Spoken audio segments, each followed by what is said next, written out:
నమస్కారం. న్యాయ సేవ కార్యక్రమానికి స్వాగతం. ఇవాల్టి మన అంశం సైబర్ చట్టాలు, అవగాహన, న్యాయ సహాయం. అంశంపై సలహాలు, సూచనలు అందించడానికి మనతో పాటు ఉన్నారు 10వ junior civil judge, city civil court Hyderabad Shrimati R Sri Soujanya garu, అలాగే న్యాయవాది ఎన్ తులసిరామ్ గారు. వారిచ్చే విలువైన సలహాలు, సూచనలు స్వీకరిద్దాం. జడ్జి గారు, చాలాసార్లు చాలామంది కంప్లైంట్ ఇస్తూ ఉంటారు, బ్యాంక్ అకౌంట్ హ్యాక్ అయిపోయింది, మా అకౌంట్లోంచి తెలియకుండానే డబ్బులు వెళ్ళిపోయాయి, అసలు ఎలా జరిగిందో తెలియదు అంటుంటారు. ఎలా జరుగుతుందంటారు? అలా జరిగినప్పుడు ఎలాంటి చర్యలు తీసుకోవాలి? చట్టం ఏం చెప్తాను? బ్యాంక్ అకౌంట్ జనరల్గా హ్యాక్ అయిన వెంటనే రెండు ఆప్షన్స్ ఉన్నాయండి. ఒకటి, కన్సర్న్ బ్యాంకుకు వెళ్ళి మనము లెటర్ అప్లై చేసి మా బ్యాంక్ అకౌంట్ హ్యాక్ అయింది, దాన్ని ఫ్రీజ్ చేయండి అని కొత్త పాస్వర్డ్కి అప్లై చేసుకున్నాం. రెండు, 1930 నంబర్కి కాల్ చేసి వాళ్ళకి కంప్లైంట్ లాడ్జ్ చేస్తే వాళ్ళు కన్సర్న్ పిఎస్ ద్వారా మన బ్యాంక్ అకౌంట్ ఉన్న బ్రాంచ్ని కాంటాక్ట్ చేసి అకౌంట్ ఫ్రీజ్ చేయమని చెప్పే అవకాశం కూడా ఉంది. ఈ రెండు విధాలుగా కూడా మన అకౌంట్ హ్యాక్ అయినప్పుడు మనం స్పందించవచ్చు. అయితే అకౌంట్లో నుంచి పోయిన డబ్బులు ఎక్కడికి వెళ్ళాయి అన్నది ట్రేస్ అవుట్ చేయడము కంప్లైంట్ ఇచ్చిన తర్వాత ఇన్వెస్టిగేషన్ మీద ఆధారపడి ఉంటుంది. అండ్ ఆ తర్వాత అసలు అకౌంట్ హ్యాక్ అవ్వకుండా ఇవాళ రేపు అన్ని బ్యాంక్స్ 2-స్టెప్ వెరిఫికేషన్ ఇంట్రడ్యూస్ చేశాయండి. దాని ప్రకారము మనకి ఉన్న ఐడి పాస్వర్డ్ ఏవైతే ఉన్నాయో ఐడి పాస్వర్డ్తో పాటు మనం ఎప్పుడు యాక్సెస్ చేసినా మన కన్సర్న్ మొబైల్ నెంబర్ మనం ఏదైతే బ్యాంక్లో ఇచ్చామో దానికి 1 టైం పాస్వర్డ్ వస్తుంది. అట్లాంటి సెట్టింగ్ పెట్టుకోవడం వల్ల మీ అకౌంట్ ఎవరు ఎక్కడ ఆపరేట్ చేసినా మీకు ఇమీడియట్గా తెలిసే అవకాశం ఉంటుంది. ఇట్లాంటి జాగ్రత్తలు పాటించడం వల్ల మీ అకౌంట్లో డబ్బు సేఫ్గా ఉంటుంది. ఓకే తులసిరామ్ గారు, అలానే మనం సోషల్ మీడియాలో చూస్తుంటాం ఆడపిల్లలపై వేధింపులు, అలాగే మార్ఫింగ్, ఇవన్నీ చాలా చూస్తుంటాం. అలాంటప్పుడు ఎవరికి కంప్లైంట్ ఇవ్వాలి, ఏం చేయాలి? చాలా మంచి ప్రశ్న అండి. మనకి లాటిన్ మ్యాక్సిమం ఒకటి ఉందండి, ఉబి జస్ ఇబి రెమిడియం అని. ఎక్కడైనా సరే లాస్ట్ వీక్ చెప్పుకున్నట్టుగా మనకి శరీరానికి కానీ మనసుకు కానీ మన పరువుకు కానీ మన ఆస్తికి కానీ నష్టం వాటిల్లితే అక్కడ మీకు రెమెడీ దొరుకుతుందండి. మనకి ఈ ఇబ్బంది కలిగినప్పుడు ఎక్కడికి వెళ్ళాలి అనే ఒక ప్రశ్న వస్తుంది, ముఖ్యంగా ఆడవారికి. ఈ ప్రశ్నకి మనం లాస్ట్ టైమే సమాధానం చెప్పుకున్నామండి. ఫస్ట్ థింగ్, మీరు పోలీస్ స్టేషన్కి వెళ్ళాలి.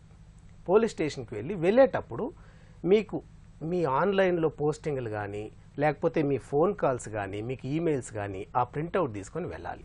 నాకు ఈ ఈమెయిల్ ఐడి నుంచి ఇబ్బంది వచ్చింది, ఈ వెబ్సైట్లో నాది ఫోటో పెట్టారని చెప్పాలి. చెప్తే వాళ్ళు ఇమ్మీడియట్గా సెక్షన్ 66 కింద మీరు అన్నట్టుగా దీన్ని స్టాకింగ్ కింద తీసుకోవచ్చు, లేకపోతే ట్రోలింగ్ కింద తీసుకోవచ్చు. తీసుకొని వాళ్ళు సెక్షన్ 66 కింద ఎఫ్ఐఆర్ బుక్ చేస్తారు.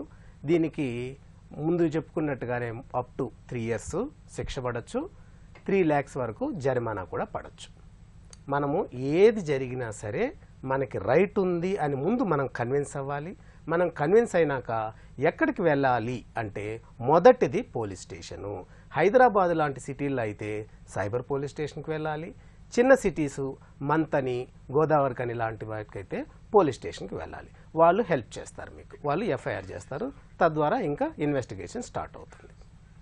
ఓకే, అంటే ఏ పోలీస్ స్టేషన్లో అయినా కంప్లైంట్ చేయొచ్చు అంటారా అండి? ఏ పోలీస్ స్టేషన్లో అయినా కంప్లైంట్ చేయొచ్చు, ప్రొవైడెడ్ ఏ క్లాస్ సిటీస్ అనుకోండి, హైదరాబాద్, ముంబై, ఢిల్లీ అనుకోండి, మీకు సైబర్ క్రైమ్ పోలీస్ స్టేషన్ ఉంది, అక్కడికే వెళ్ళాలి.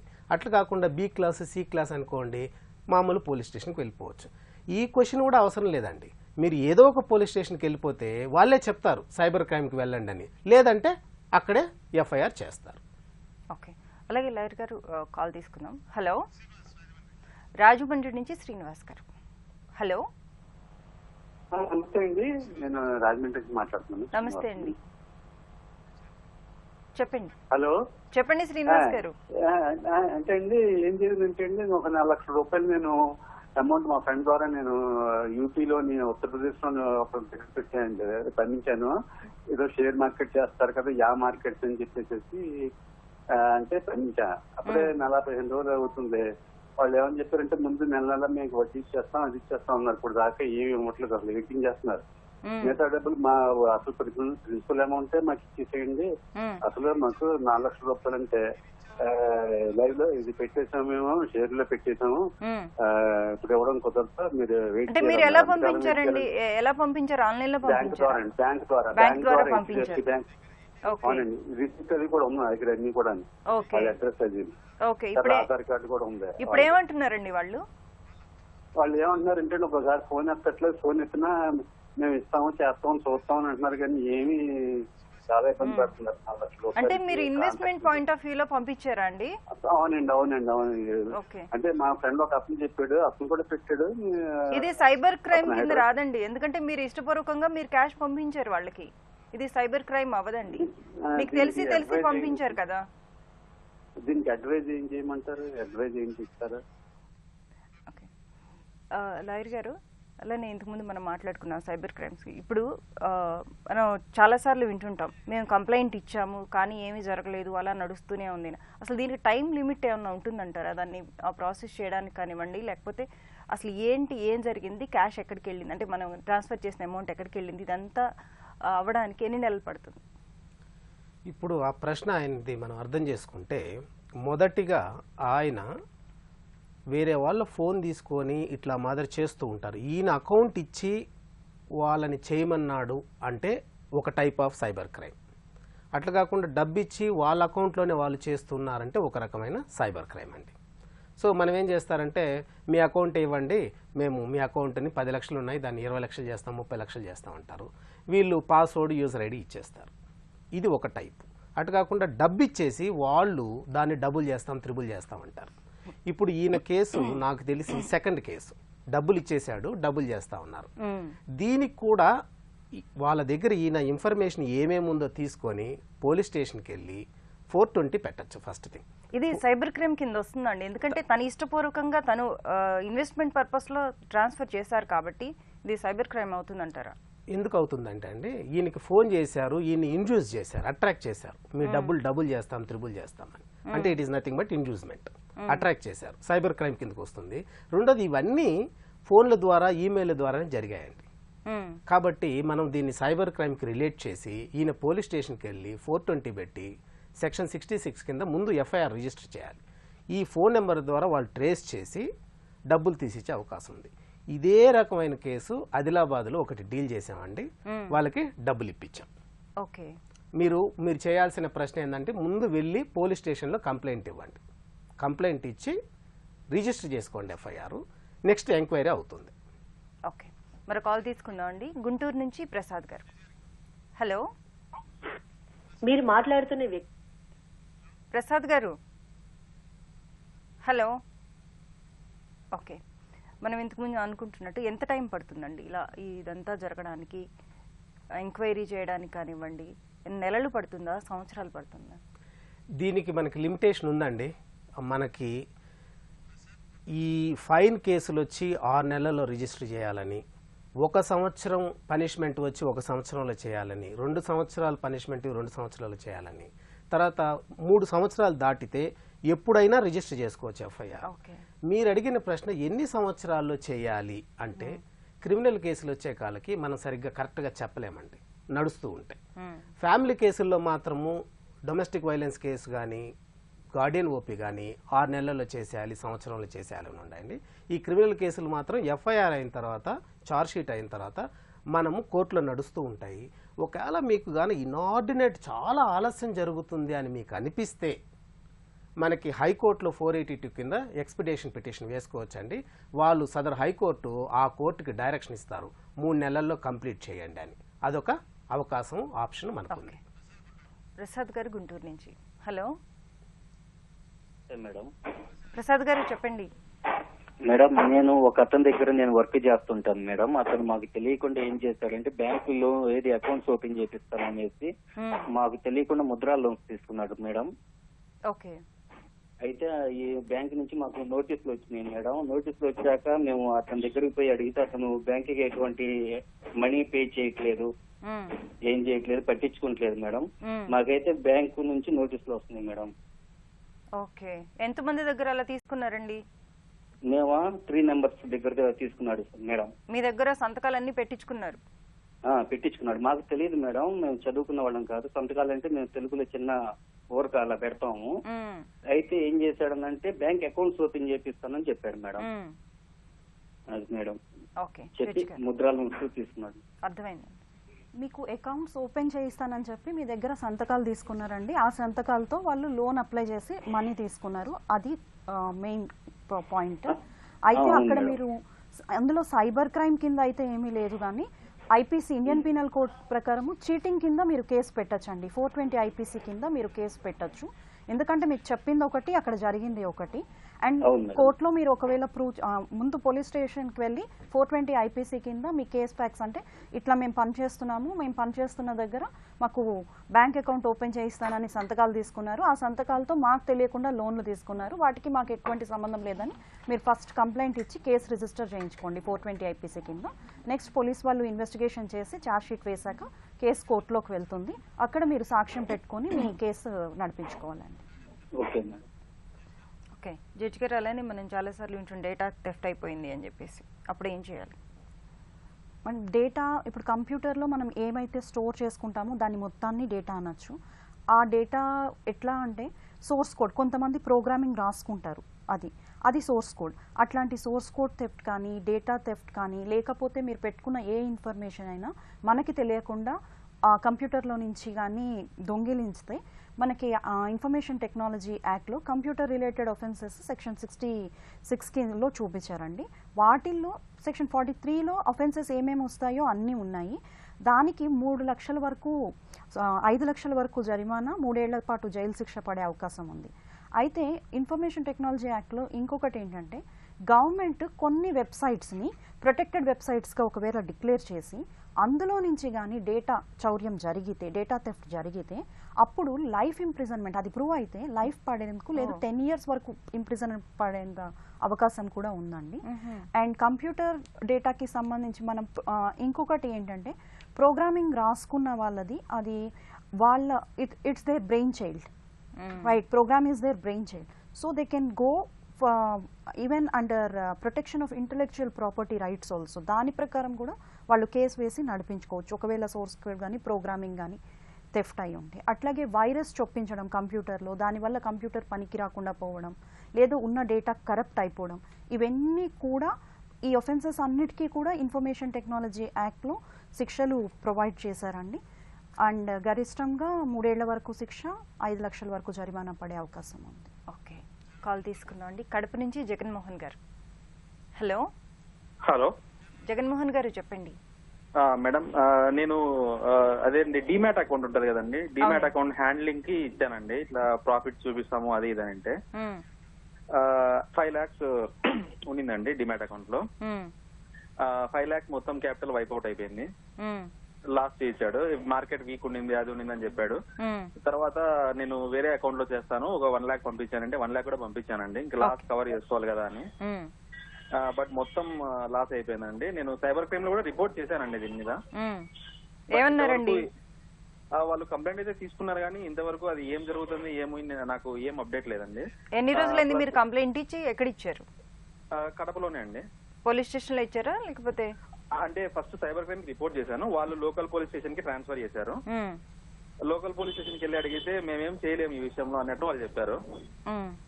సో ఈ లోపు అతనికి ఇన్ఫర్మేషన్ పోయినట్టుంది, ఎవరైతే నా అకౌంట్ హ్యాండిల్ చేశారో అతను నాకు కాల్ చేసి బెదిరించడం స్టార్ట్ చేశాడండి. ఇంకా నువ్వు ఎక్కడ కావాలంటే అక్కడ ఇచ్చుకో కంప్లైంట్, దీని వల్ల ఏం జరగదు, ఏం చేయలేవు నువ్వు అన్నట్లు నన్ను బెదిరిస్తున్నాడండి అతను. కంప్లైంట్ ఇచ్చి ఎన్ని రోజులు అయిందండి? మోర్ దాన్ 20 days అయిందండి. Okay okay. సో ఎట్లా ప్రొసీడ్ అవ్వాలి అని నాకేం అర్థం కావట్లేదండి ఈ విషయంలో. మీరు కంప్లైంట్ ఆల్రెడీ పోలీస్ స్టేషన్లో లాడ్జ్ చేశారు కాబట్టి ఇన్వెస్టిగేషన్ ఇంత టైం బౌండ్లో ఉండాలి అని దేనిలోనూ లేదండి. Police may take their own time for investigation of any offence and file the report. So ఆ ఇన్వెస్టిగేషన్ జరుగుతోందా లేదా అన్నది మాత్రం మీరు ఎంక్వైరీ చేసుకోండి ఫస్ట్. సెకండ్లీ, అతను మళ్ళీ మిమ్మల్ని ఇప్పుడు బెదిరిస్తున్నాడు అంటున్నారు కాబట్టి ఐపీసీ కింద ఒఫెన్స్ అవుతుందండి, క్రిమినల్ ఇంటిమిడేషన్. దాని కింద మీరు మళ్ళీ ఒక కంప్లైంట్ లాడ్జ్ చేసుకోవచ్చు. ఇనీషియల్ గా మీరు మీ కన్సెంట్ తోనే మీ అకౌంట్ హ్యాండిల్ చేయమని, డిమాట్ అకౌంట్ హ్యాండిల్ చేయమని అతనికి ఇచ్చారు. అతను లాసెస్ ప్రొజెక్ట్ చేసి చూపించాడా లేదు నిజంగానే లాసెస్ అన్నది ఫస్ట్ యూ వెరిఫై దెమ్. నిజంగానే లాసెస్ అండి, నిజంగానే చెప్పండి. అది ఫస్ట్ ఒక్క రోజు మాత్రం ప్రాఫిట్ చూపించాడండి.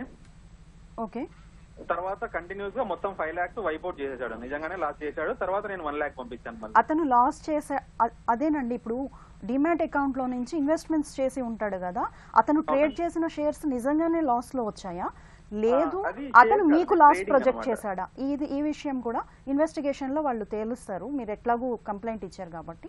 బట్ ఇన్వెస్టిగేషన్ కి కొంచెం టైం పడుతుంది. 20 days అయింది కాబట్టి maybe they may take some more time and you keep on following it. And బెదిరించడం వరకు you can register one more complaint under IPC అండి. మరో కాల్ తీసుకుందాం అండి. కర్నూలు నుంచి సుబ్బారావు గారు. హలో హలో, నమస్తే అండి. నమస్తే అండి, చెప్పండి. చాగలమ నుంచి అండి, కర్నూలు జిల్లా. ఓకే నా పేరు సుబ్బారావు అండి. ఓకే అండి. నా భార్య పేరుతో భాగ్యలక్ష్మి అని చెప్పి 3 FDలు కట్టాము SBIలో. 9 నెల 2017లో 2,50,000. మళ్ళా వచ్చేసి 11 నెల 2017లోనే 3,12,000 ఒకటి, 3,12,000 ఒకటి సేమ్ పేరుతోనే ఫిక్స్డ్ డిపాజిట్ చేశాము. ఓకే. మా దగ్గర వాళ్ళు డబ్బులు అప్పుడు క్యాష్ తీసుకున్నారు. ఆ రోజు 3 బాండ్లు ఇచ్చారు మాకు. కానీ వాళ్ళు ఏం ఫ్రాడ్ చేశారంటే మాకు అంతవరకు మాకు తెలియదు. వాళ్ళు నెంబర్లు, అకౌంట్ నెంబర్ 2 ఒకటే ఇచ్చారు అన్నమాట వాళ్ళు బాండ్లో. అది 2 బాండ్లు ఒకటే అంటారు. తర్వాత మాకు వచ్చేసి ఒక బాండ్ తీసుకుని బయట ఫస్ట్ అది 2021లో ఏప్రిల్లో తీసుకుపోయి నాకు డబ్బులు కావాలి సార్ అంటే ఆ బాండ్ చూసి మీ దగ్గర ఇంకో బాండ్ ఉంది అని చెప్పి అన్నారు వాళ్ళు. అని చెప్పి ఆ బాండ్ తీసుకురాకుండా అన్నారు. ఉంది సార్ అన్న. ఆ బాండ్ తీసుకోపోయిన బ్యాంకుకి సేమ్ మళ్ళీ 3,12 బాండే తీసుకుపోయినా. కానీ ఇది 3,12 కాదు, ఇది 2,50 పొరపాటు రాసినారు అని చెప్పినారు. అప్పుడు అట్లా రాస్తారు సార్, మీరు ఏమైనా బ్యాంకులో చిన్నపిల్లలు కాదు కదా, అంత చదువుకున్న 2,50 బదులు 3,12 ఎవరు రాస్తారంటే లేదండి పొరపాడైందని మాకు కంట్రోల్. ఓకే. దాంట్లో 3,12, 2,50 దాంట్లో ఉంది. ఆ కంప్యూటర్ మేము నమ్మినాం. ఓకే. నమ్మితే కనుక వాళ్ళు సరే సార్ ఒకటి రిలీజ్ చేయండి, ఒకటి ఉండీలేండి అని చెప్పాను. ఎందుకు తన పేరు 2 తీసుకోపో అని చెప్పి 2 మాకు వచ్చిన అమౌంట్ 2,50 ఓడి చేసినారు. 3,12 ఓడి చేసి ఇప్పుడు చేసిన మాకు అకౌంట్ లో వేసి. ఓకే. తర్వాత మళ్ళా 9 నెలలు పోయిన డబ్బులకి ఈ 2,50 బాండ్ తీసుకోపోయినా మూడోది. ఈ 2,50 లెక్క తీసుకుపోయినా కదా అంటున్నారు వాళ్ళు. ఓకే. అంటే ఎట్లా సార్ మా దగ్గర బాండ్ పెట్టుకుని మీరు డబ్బులు ఇస్తారా అని మేము అడుగుతున్నాం. లాయర్ గారు అంటే దాని ఏముందండి, చెప్తే ఇస్తాము మీకు మీరు నమ్మకం కాబట్టి అంటే నమ్మకంతో పనిచేస్తారని సార్. ఒక చెక్కు కావాలంటేనే పెద్ద లెటర్లు అడుగుతారు అన్ని. మా బాండ్లో మీరు డబ్బులు ఇస్తారా, మీరు మాకేమన్నా తీసుకున్నారా, ఏమన్నా అర్జీ ఏమన్నా ఇట్లా పోయిందని అలా అంటే అలాంటి ఏం మేము రాసేయలేదు. ఓకే. ఓకే, అర్థమైందండి. లాయర్ గారు ఇలాంటి పరిస్థితుల్లో ఏం చేయాలంటారు? అదే మేడం 3,12 బాండును అర్థమైందండి మీరు చెప్పింది. లాయర్ గారు చెప్పేది వినండి. మీ ప్రశ్న నాకు అర్థమైందండి. ఇది కొద్దిగా ఇబ్బందికరమే. మీకు ఇప్పుడు 2 సమస్యలు ఉన్నాయి. ఒకటి డబ్బులతో, నెంబర్ ఆఫ్ బాండ్స్తో. మీరేం చేస్తారంటే మీ దగ్గర ఉండే బాండ్లు మీ దగ్గర పెట్టుకొని ఇచ్చేసిన డేట్ వదిలిపెట్టేసేయండి. మీరు ఒక జిరాక్స్ కాపీ ఇచ్చి నా బాండ్ ఇది, దీనికి డబ్బులు రిలీజ్ చేయండి, మెచ్యూరిటీ అయింది, డబ్బులు రిలీజ్ చేయండి అని ఒక కంప్లైంట్ పెట్టండి, వాళ్ళకి రిక్విజిషన్ పెట్టండి. వాళ్ళు దాన్ని ఒబే చేయాలి అంతే అండి. ఒక్కసారి బాండ్ ఇచ్చేసిన తర్వాత దాంట్లో డేట్లు తప్పుపడ్డాయని కానీ డబ్బులు తప్పుపడ్డాయని కానీ ఒక 5 సంవత్సరాలు 6 సంవత్సరాల తర్వాత గవర్నమెంట్ ఆర్గనైజేషన్స్ చెప్పేదానికి లేదు. అది డాక్టర్ ఆఫ్ ఎస్టోపుల్ కింద వస్తుంది. వాళ్ళు కంపల్సరీ మీకు డబ్బులు ఇవ్వాల్సిందే. వాళ్ళు ఇస్తారు. మీరు కంప్లైంట్ ఇవ్వండి, వాళ్ళు దాన్ని యాక్సెప్ట్ చేస్తారు, రిలీజ్ చేస్తారు. రిలీజ్ చేయకపోతే మనం సదరు పై అధికారికి చెప్పాల్సి వస్తుంది. వాళ్ళు కూడా చేయకపోతే మీకు దీంట్లో కోర్టులో ప్రొవిజన్ ఉందండి, డాక్టర్ ఆఫ్ ఎస్టోపుల్ కింద. వాళ్ళు వచ్చి మీకు డబ్బులు ఇస్తారు కోర్టులో. మీరేం బాధపడాల్సిన అవసరం లేదు. కాకపోతే ఒరిజినల్స్ మాత్రం మీ దగ్గరే పెట్టుకోండి. బ్యాంకుకి తీసుకెళ్లడము, లేకపోతే అక్కడ సంభాషణలో ఒకటి చించేయడము, లేకపోతే తీసి పెట్టుకోవడము ఇలాంటివి చేయొద్దండి. ఒరిజినల్స్ మాత్రం మీ దగ్గర పెట్టుకోండి. డూప్లికేట్తోనే అప్లై చేయండి. ఓకే. జడ్జి గారు మీరే ఉంటారు. ఇందులో ఆల్రెడీ ఒక అకౌంట్ హోల్డరే అయి ఉంటారు ఈయన బ్యాంక్లో, అందుకే మిగిలిన ఎఫ్డీస్ అవి చేశారు. కాబట్టి ఆల్మోస్ట్ ఆల్ ద బ్యాంక్స్ ఇప్పుడు యూజ్ చేసే సాఫ్ట్వేర్లో అకౌంట్ లెడ్జర్ ఎంక్వైరీ కానీ అకౌంట్ ఎంక్వైరీ కానీ అనే ఆప్షన్స్ ఉంటాయి. అంటే మనం ఎట్లాగైతే కమాండ్స్ కంప్యూటర్లో ఉంటాయో వాళ్ళకి కూడా అట్లాంటి, అంటే అవే కాకపోయినా అట్లాంటి ఈక్వాలెంట్ కమాండ్స్ ఉంటాయి. అది ఒకసారి కొడితే ఒక మనిషికి సంబంధించిన అకౌంట్కి సంబంధించి ఏమేమి ఉన్నాయో మొత్తం అందులో డీటెయిల్డ్గా వస్తుంది. లేదు మనకి ఇప్పుడు యూనిక్గా కస్టమర్ ఐడి అని ఇస్తున్నారు, దానిలో కూడా డీటెయిల్డ్గా ఇవన్నీ వస్తాయి. అతని పేరు మీద ఏమి ఉన్నాయి, ఎప్పుడు ఏవి మెచ్యూర్ అయ్యాయి, ఎప్పుడు ఏవి తీసుకున్నారు, ఏం ట్రాన్సాక్షన్ చేశారు మొత్తం వస్తుంది. ఈయన చెప్పినట్టుగా ఈయన ఫిక్స్డ్ డిపాజిట్ చేసిన రోజున 3 బాండ్స్ 2,50,000కి 3,12,000కి 3,12,000కి కానీ అందులో ఎంట్రీస్ ఉంటే ఆ ఎంట్రీస్ మ్యానిపులేట్ చేస్తే దాని విషయం కూడా అందులో రిఫ్లెక్ట్ అవుతుంది. So everything can be traced back to date.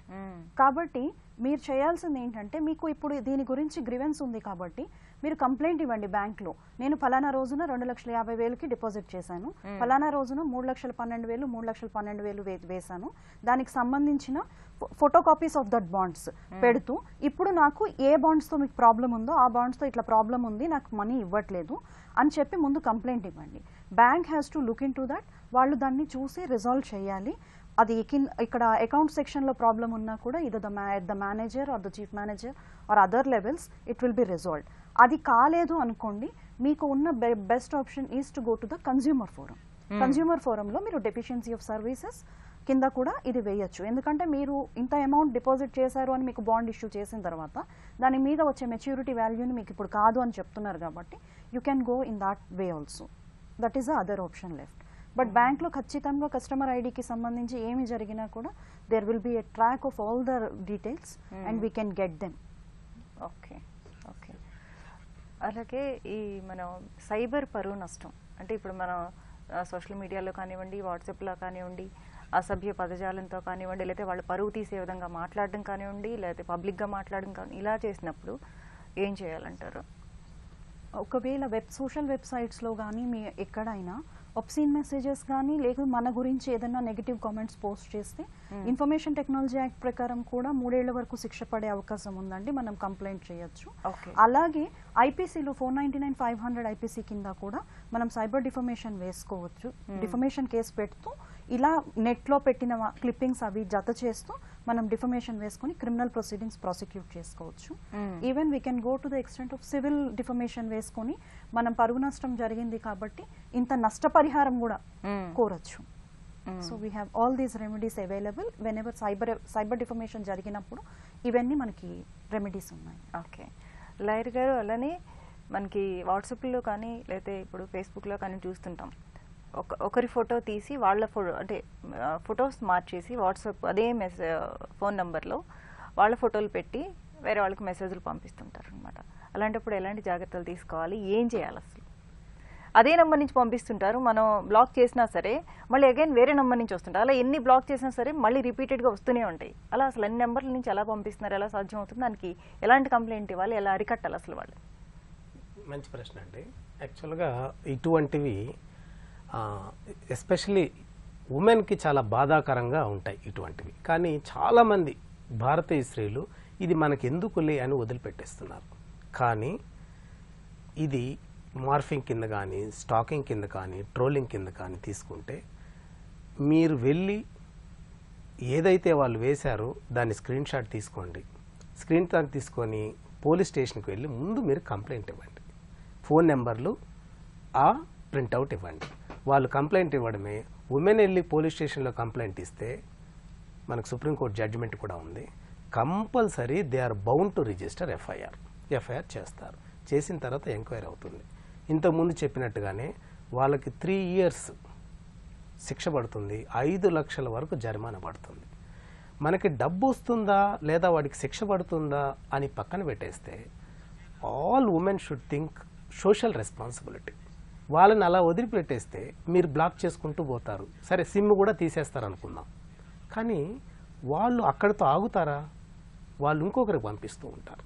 కాబట్టి మూల కణాన్ని తీసేసినట్టుగా వాళ్ళ అటువంటి ఆలోచనలు తీసేయాలంటే మీరు కంపల్సరీ కంప్లైంట్ ఇవ్వాలి, కంపల్సరీ ఫాలోఅప్ చేయాలి, వాడికి శిక్ష పడేటట్టుగా చూడాలి. మనకి దీనికి మీరు అడిగినట్టుగా చాలా సీరియస్గా తీసుకుంటారు. పిక్స్ను కానీ డిఫర్మేషన్ చేసినా మార్చని అవసరం లేదండి, మార్పింగ్ కూడా అవసరం లేదండి. మీ ఫోటోని అలానే మీ పర్మిషన్ లేకుండా వాడితే కూడా శిక్ష ఉంది. మీ పర్మిషన్ లేకుండా ఇంటెన్షన్ రాంగ్ అయి ఉండాలి. మీ ఫోటో పెట్టి హ్యాపీ బర్త్డేనో అలా పెట్టారనుకోండి, ఓకే, నో ప్రాబ్లం. అటు కాకుండా ఇంటెన్షన్ రాంగ్గా ఉంటే మీ ఫోటో వితౌట్ మార్ఫింగ్ అలా పెడితే కూడా శిక్ష ఉంది. ఇంతకుముందు చెప్పినట్టుగా ఉబీజస్ ఇబీ రెమిడియం. మీకు ఎక్కడన్నా బాధ కలిగిందంటే మనసుకు కానీ, శరీరానికి కానీ, పరువుకు కానీ, ఆస్తికి కానీ మీకు రెమెడీ ఉంది. ఇన్ఫర్మేషన్ టెక్నాలజీ యాక్ట్లో రెమెడీ ఉంది. రెమెడీతో పాటు మీకు కాంపన్సేషన్ కూడా ఉంది, వాడికి జరిమానా కూడా ఉంది. ఇది తెలుసుకొని ఎక్కడికి వెళ్ళాలంటే పోలీస్ స్టేషనే అండి. అక్కడ కానీ సైబర్ పోలీస్ స్టేషన్ ఉంటే వాళ్ళు ఏం చెప్తారు, మీరు అక్కడికి వెళ్ళండి అని చెప్తారు. మీరు ఉమెన్ కాబట్టి లాస్ట్ టైం జడ్జి గారు చెప్పినట్టుగా పోస్ట్ పిల్లర్ తిరగనవసరం లేదు, 0 FIR కూడా తయారు చేసి వాళ్ళే పంపించుకుంటారు. ఇంత ఫెసిలిటీస్ ఉన్నాయండి ఉమెన్కి. దీన్ని దయచేసి వాడుకునే ప్రయత్నం చేయండి. సోషల్ రెస్పాన్సిబిలిటీ లాగా ఫీల్ అవ్వండి. రిజిస్టర్ చేస్తే అటువంటి వెధవల్ని మనము ఎక్కడైతే అక్కడే అరికట్టేయచ్చు. ఇలా చేస్తే చాలా బాగుంటుంది. బెటర్ సొసైటీ చూడొచ్చు రేపు. ఓకే జడ్జి గారు, అలానే ఆన్లైన్లో మనకు తెలియకుండా అసలు మన ప్రమేయం ఏమీ లేకుండానే లక్షల కొద్ది డబ్బులు వెళ్ళిపోతుంది. ఎంత ఉంటే అంత మొత్తం టోటల్గా వెళ్ళిపోతుంటాయి. మన దేశం నుంచి కాకుండా దేశాల నుంచి కూడా ఇలాంటి ఫ్రాడ్స్ జరుగుతూ ఉంటాయి సైబర్గా. అప్పుడు ఏం చేయాలంటారు? ఎప్పుడైతే ఆన్లైన్లో విదేశాల నుంచి ఎవరైనా ఇక్కడ ఆపరేట్ చేసినా, ఇక్కడ అట్లాంటి నేరాలు చేసినా అండి, ఐపీసీలో మనకి ప్రొవిజన్ ఉంది, వాళ్ళని కూడా మనం ఎక్స్ట్రాడిషన్ లా ప్రకారం శిక్షించుకోవచ్చు అని. అట్లానే ఇప్పుడు ఇన్ఫర్మేషన్ టెక్నాలజీ యాక్ట్లో కూడా సెక్షన్ 75 ప్రకారము విదేశాల నుంచి ఎవరైనా ఇక్కడ సైబర్ దాడి చేసినా, లేదు ఇక్కడ సైబర్ నేరానికి పాల్పడినా వాళ్ళని ఇక్కడికి తీసుకుని వచ్చి శిక్ష వేసే అవకాశం అయితే ఉంది. కాకపోతే ముందు మనకు తెలియాల్సింది ఏంటంటే ఎక్కడి నుంచి ఇది జరిగింది, ఎక్కడి నుంచి ఇది ఆపరేట్ అయింది. లైక్ అకౌంట్లో ఇక్కడ ఉన్న అకౌంట్లో నుంచి డబ్బులు వెళ్ళిపోతున్నాయి, అది మళ్ళీ ట్రేస్ బ్యాక్ చేయాల్సి వస్తుంది పోలీసులు. ఎక్కడ నుంచి జరుగుతుంది, అది వేరే ఏ కంట్రీ అయినా కావచ్చు, లైక్ ఆఫ్రికన్ కంట్రీ అంటున్నారు, లేకపోతే ఏ కంట్రీ అయినా కావచ్చు. అది ఎక్కడ ఆరిజినేట్ అయింది క్రైమ్, ఎన్ని కంప్యూటర్స్ కానీ లేకపోతే సర్వర్స్ నుంచి వచ్చింది, ఆ సర్వర్స్ ఎక్కడ ఆపరేట్ అవుతున్నాయి, వాటిని ఎవరు ఆపరేట్ చేస్తున్నారు, ఇవన్నీ వాళ్ళు చూసుకోవాల్సి వస్తుందండి. ఒక్కొక్కసారి ప్రాక్సీ సర్వర్స్ అయ్యేటట్టయితే పోలీసులకు కూడా కొంచెం ఎక్కువ పనే ఉంటుంది డైరెక్ట్ సర్వర్స్ కాకపోతే. ఎందుకంటే దాన్ని మళ్ళీ వాళ్ళు ఇన్వెస్టిగేట్ చేసి ఆ ప్రాక్సీ సర్వర్కి డీకోడింగ్ చేసుకొని వాళ్ళు చేసుకోవాల్సి వస్తుంది ఎక్కడి నుంచి ఆరిజినేట్ అయింది అని. కాకపోతే విదేశాలలో కూర్చొని క్రైమ్ కమిట్ చేసే వాళ్ళని ఇండియాలో తీసుకొచ్చి శిక్షించే అవకాశం అయితే ఐటీ యాక్ట్ మనకు కల్పిస్తుందండి. ఓకే, ప్రకాశం జిల్లా నుంచి శ్రీలక్ష్మి గారు. హలో, నమస్తే సార్. నమస్తే అండి, చెప్పండి. ఇక్కడ మా అకౌంట్ లో నుంచి ఇట్లా డబ్బులు కట్ అయినాయండి. వాళ్ళు అమౌంట్ మీ టీవీ వాల్యూమ్ తగ్గించండి అమ్మా. తగ్గించేస్తాను, చెప్పండి. అదే అమౌంట్ కట్ అయినాయి మావి. వాళ్ళు ఫోన్ చేసేసి మీరు 1,40,000 కట్టాలి, 1,20,000 కట్టాలి అని చెప్పేసి మాటి ఫోన్ చేస్తారు. ఎవరండి ఫోన్ చేస్తుంది? నెంబర్స్ నుండి వచ్చిన మరి వాళ్ళు ఫోన్ చేసి అడుగుతున్నారు, కట్ అయిన డబ్బులు కట్ అవుతున్నాయమ్మా, అదమ్మా ఇదమ్మానని. బ్యాంక్కి వెళ్ళారండి, కంప్లైంట్ ఇచ్చారా మీరు? బ్యాంక్ వెళ్ళి కంప్లైంట్ ఇచ్చాము, గుంటూరులో కంప్లైంట్ ఇచ్చాము. కొంచెం మా హస్బెండ్ తోటి మాట్లాడండి. చెప్పండి. నమస్తే అండి, చెప్పండి. ఇది నాకు ఎంతగా వాటి క్రెడిట్ కార్డు గురించి తెలియదు మేడం. కొంచెం గట్టిగా మాట్లాడండి. క్రెడిట్ కార్డు గురించి అంతగా నాకు తెలియదు. క్రెడిట్ కార్డు లో వెళ్ళిపోయినాయి అంటారా? అది నేను నాది SBI లో అకౌంట్ ఉంది. ఆ బ్యాంక్ కాడికి పోయినప్పుడు అక్కడ ఒక ఆడాం కూర్చొని అన్న తీసుకున్నా అంటే మాకు తెలియదమ్మా, మాకు ATM కార్డు సరిపోయిద్ది అన్న. లేదన్నా నువ్వు తీసుకో, నీవు వాడితేనే నీకు ₹1 కట్ అయ్యింది, లేకపోతే నీకు ₹1 కూడా కట్టు కదన్నా అంది. కానీ నేను తీసుకున్నానమ్మా. తీసుకున్నాక ఒక 5-6 నెలల తర్వాత ఒక ₹1000 కట్ అయింది. ఇదేంటి ఇట్ట కట్ అవుతున్నాయి, నేను మళ్ళీ మెసేజ్లు వచ్చిన వాళ్ళ ఈ ఫోన్ నెంబర్లు చెప్తున్నారు కదా, వాళ్ళ ఫోన్ చేస్తేనో ఇట్టు కాదయ్యా నువ్వు గుంటూరు పోయి నీకు కార్డు బంద్ చేయించుకుని వాడలేదు కదా, నువ్వు దానికి ఓటీపీ నెంబర్ కూడా పెట్టలా. నేను ఓటీపీ నెంబర్ పెట్టలేదు, నాకు అసలు దాని గురించి అంతగా తెలియదు. తర్వాత గుంటూరు వెళ్ళినాను కదా, మా కాదు వాళ్ళ కాదు, నువ్వు విజయవాడ పో అన్నాడు. తీసేసారా? ఉంది మేడం, కార్డు ఉంది, ఆటో డెబిట్ చేసుకున్నారు, నాది ₹1 కానీ కట్ అయిపోయింది దాంట్లో. తర్వాత నేనేం చేశాను, ఇంకా గుంటూరు విజయవాడ ఆడపోయానండి, ఇతను మార్గం చెప్పన్నా. అక్కడ అన్నారు కదా ఎవరన్నా నీకు ఈ నెంబర్లు అడిగితే చెప్పు, కార్డు నెంబర్లు అడిగితే చెప్పు, నువ్వు ₹1 కూడా తీయలేదు కదా, నీకు ఇబ్బంది ఏముండదు, నువ్వు ఎవరన్నా కార్డు నెంబర్లు అవి ఎడితే చెప్పు అన్నారు. తర్వాత ఒక నెల తర్వాత మేడం ఎవరో ఫోన్ చేశారు. లాయర్ గారు చెప్తున్నారు, మీరు వినండి. లాయర్ గారు, ఇది కొద్దిగా బాధాకరమైన విషయం అండి. మీ విషయంలో ఏం జరిగిందంటే మీ బ్యాంక్ అకౌంట్ ఎస్బీఐలో ఉంది, మీ క్రెడిట్ కార్డు కూడా ఎస్బీఐ వాళ్ళే ఇచ్చారు. సో వాళ్ళు ఏం చేశారంటే మీ బ్యాంక్ అకౌంట్ని క్రెడిట్ కార్డుని లింక్ చేసి పెట్టుకున్నారు. కాబట్టి మీరేం చేయాలంటే ముందు ఈ క్రెడిట్ కార్డు క్లోజ్ చేసేసేయండి. ఫస్ట్ క్రెడిట్ కార్డు క్లోజ్ చేసేసేయండి. క్లోజ్ చేసిన తర్వాత బ్యాంక్కి వెళ్ళి ఇది ఎందుకు పడింది కనుక్కోండి. అది మెయింటెనెన్స్ ఛార్జెస్ అయితే వాళ్ళని అడగండి, తీసేయమని చెప్పండి. అటు కాకుండా వేరే వాళ్ళు ఎవరో స్వైప్ చేశారు అంటే మాత్రం కంప్లైంట్ రైజ్ చేయండి, బ్యాంకులో రైజ్ చేయండి, అదేవిధంగా పోలీస్ స్టేషన్లో మీరు చెప్పారు కదా వాళ్ళకి రైజ్ చేయండి. మీకు సమస్య సమాధానం దొరుకుతాయి. ఓకే అండి, థ్యాంక్ యూ సో మచ్ అండి. ఇప్పటి వరకు మనం సైబర్ చట్టాలు, అవగాహన, న్యాయ సహాయం అంశంపై సలహాలు, సూచనలు స్వీకరించాం. వచ్చే శనివారం 9:30 న్యాయ సేవా కార్యక్రమంలో మళ్ళీ కలుసుకుందాం. అంతవరకు సెలవు. నమస్కారం.